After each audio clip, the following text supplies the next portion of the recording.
السلام علیکم ورحمت الله وبرکاته. هیله مند یم چې راته روغ او جوړ به وئ. څنګه کولی شو چې د واتساپ بند نمبر ته میسج وکړو، بند شوي بلاک شوي نمبر ته میسج وکړو. مثلا یو نفر یو شخص موږ بند کړي یو، یعنې بلاک کړي یو، نشو کولی چې ورته میسج وکړو. هغه طریقه درته ښایم چې څنګه کولی شو چې میسج ورته وکړو.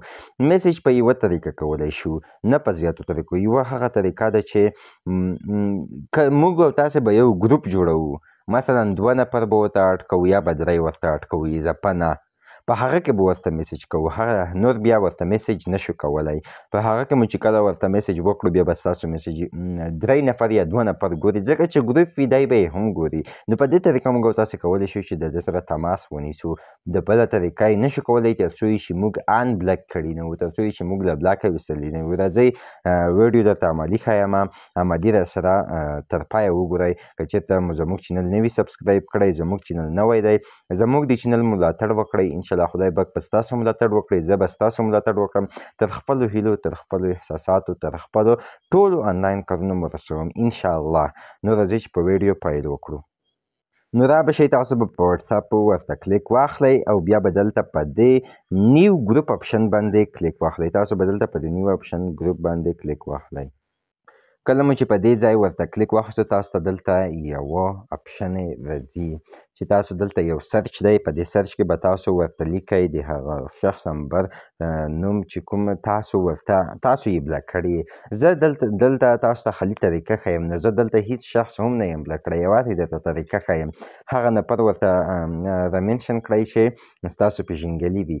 لومړی به زه ورته یو دا منشن کړمه، مثلا یو به دا ورته رامنشن کړم، نه دا خو نه ورته منشن کوم، یو دا ورته رامنشن کوم، او بل ورته یو بل دا ورته رامنشن کوم، بل دا ورته رامنشن کوم. مثلا زموږ دغه یو نفر دی، دې نفر زه بلاک کړی یم، دغه یو نفر دی زه یې بلاک کړی یم، دغه یو نفر ګورئ، دغه یو زه بلاک کړی یم.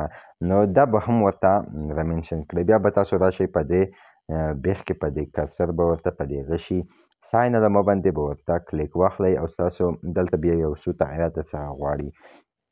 دلته به تاسو د ګروپ نیم ورکړئ.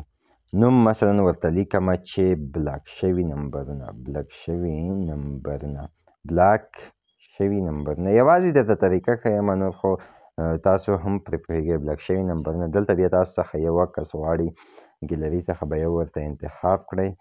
مثلا دغه زموږ یو تاسو یو کس دی، زه یې ورته انتخابومه. ښه، په ډن اپشن ورته کلیک اخلمه.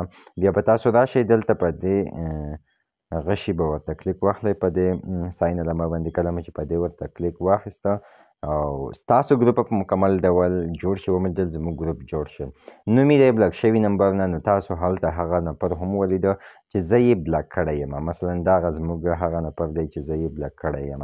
نو دلته هم درته میسج مو کولی شو. دلته مثلا زه یو میسج کوم، هغه ته هم کولی شو. نو په دې طریقه تاسو کولی شئ چې بلاک شوي په واتساپ کې بلاک شوي نمبر ته میسج وکړئ. زموږ راتلونکي ډېرې ښکلې ویډیوګانې را روانې دي. تر هغو ویډیو زموږ د چینل یو لایک، یو سبسکرایب، یو ښه کمنټ وکړئ. ستاسو لایک، سبسکرایب، کمنټ په دې باندې موږ ته هېڅ ګټه نه راځي، خو زموږ یو تشویق دی، موږ ته ښه لاره ده، یعنې موږ نور هم هڅول کېږو. مننه، ښه وختونه او ښې چارې ولرئ. د بیا ویډیو د راتلونکي ویډیو مو خدای په امان. تر هغو پورې انتظار باسئ.